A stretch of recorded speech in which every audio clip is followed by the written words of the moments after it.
Bonjour, je m'appelle Heidi et voici Jenna. Aujourd'hui, nous allons faire une démonstration de l'approche transartérielle du bloc du nerf axillaire. Certains éléments à prendre en compte concernant le bloc neuropéraphique sont l'utilisation des anesthésiques locales. Nous voulons vous assurer que le placement est correct.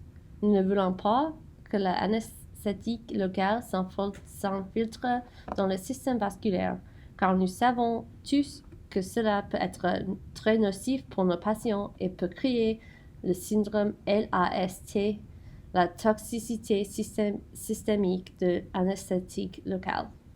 Il est très important de suivre certaines étapes pour garantir la sécurité du patient.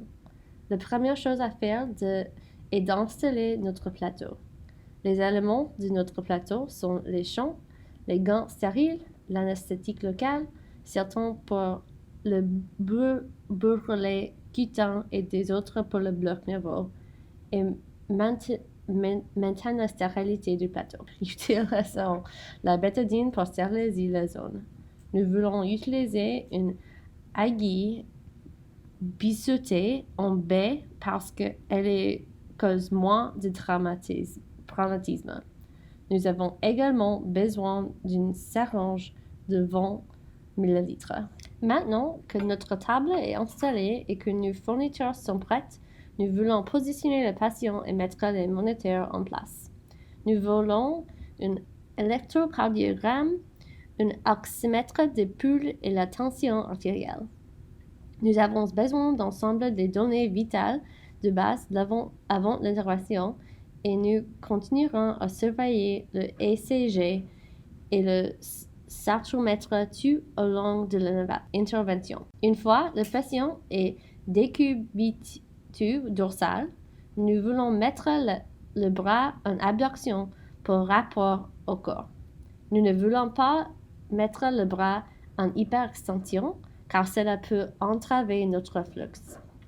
Veuillez à ne pas replier le main derrière à tête du patient, mais à le poser naturellement sur le côté. Nous prenons la bétadine, nettoyons la zone et préparons le patient pour l'intervention. Nous voulons nettoyer la zone en formant des cercles à partir de l'endroit où nous ferons l'injection.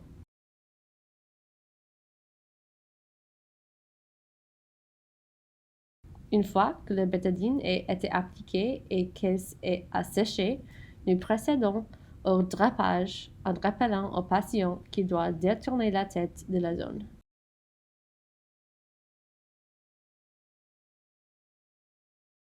Nous voulons localiser l'artère brachiale et la suivre dans sa partie proximale qui devient alors l'artère axillaire. Avant l'index et le majeur de la main gauche non dominante, suivez l'artère aussi loin que possible afin de palper au niveau des creux axillaires. Une fois que vous avez isolé le pouls, vous devez palper pour vous assurer que vous êtes sur la bonne voie. C'est la clé pour savoir où placer l'aiguille. Une fois le site d'injection isolé, nous prenons une seringue de 3 ml et nous appliquons une couche d'anesthésique locale sur la peau afin d'engourdir le site. Ensuite, nous prendrons notre aiguille et appliquerons un seringue de 20 ml et nous utilisons notre aiguille pour injecter.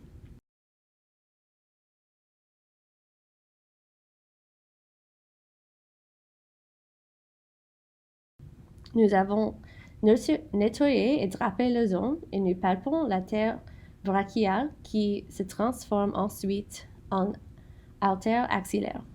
Nous suivons cette artère et près le axillaire. Une fois le pouls palpé, nous utilisons le seringue de 3 ml et irons légèrement sur la peau pour installer l'anesthésique afin de créer un bourrelet cutané.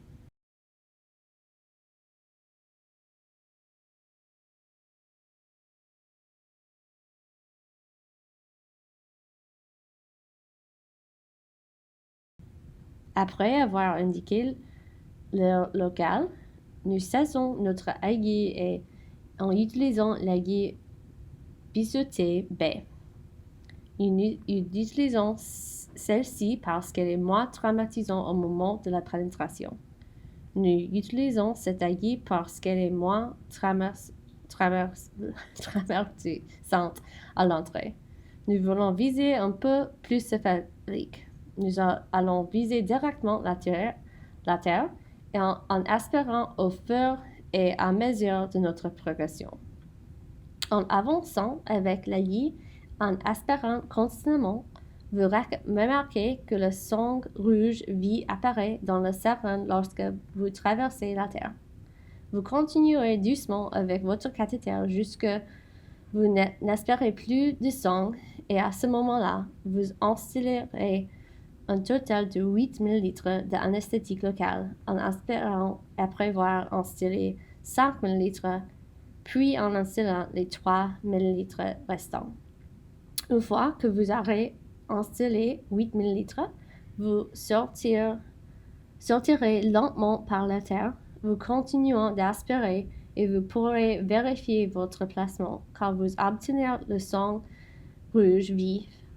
Plus en sortant de la terre, vous n'espérez pas plus de sang.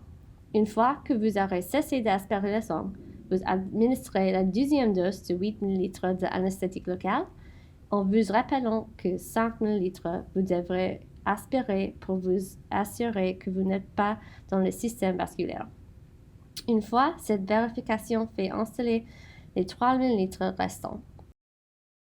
Une fois l'administration terminée, retirez doucement l'aiguille et appliquez une pression avec une gaz stérile.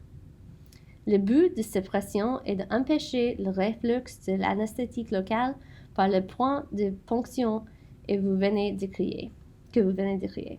Maintenez la pression pendant environ 5 minutes pour permettre à l'anesthésique de remplir l'espace et de s'installer autour de neuf.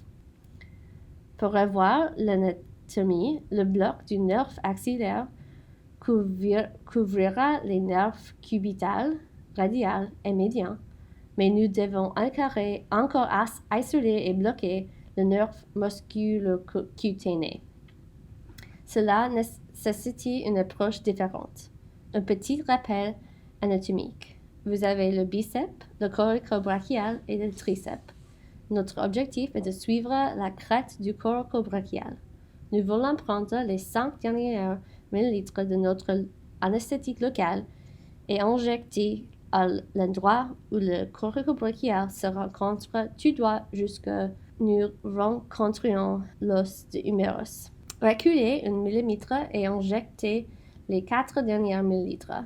Cela remplira le plan de l'anesthésique locale et anesthésiera à son tour la musculature cutanée, ce qui donnera au bras une blague complète. Avec la même aiguille et ce qui se reste à votre anesthésique local, dans les cas 5 ml, nous bloquerons le nerf musculocutané. En se rappelant que le humérus est l'os qui traverse le bras, on distingue le biceps, le coracobrachial et le triceps. L'endroit où le coracobrachial et le biceps se rejoignent sera votre point de repère. L'aiguille doit être insérée en ligne droite et aspirant tous les tempes jusqu'elle rencontre l'os. Une fois que vous aurez rencontré l'humérus, vous retirez votre aiguille de 1 mm et vous insérez les 5 ml restants de l'anesthésique locale en remplaçant le plan avec le médicament enfin entrant dans le nerf. La même procédure consiste à rétracter lentement l'aiguille et à l'aide d'une gaz stérile en maintenant la pression pour permettre à l'anesthésique locale de baigner le nerf. Après l'administration de l'anesthésique locale, expliquez au patient que la sensation de le bras changera au fil du temps. Nous voulons laisser suffisamment les tempes entre les blocs et le moment de l'opération pour nous assurer que le bloc a produit ses effets. Nous pouvons retirer notre drap, nettoyer les zones concernées et puis ramener le bras du patient à son état naturel. Merci beaucoup d'avoir regardé cette vidéo.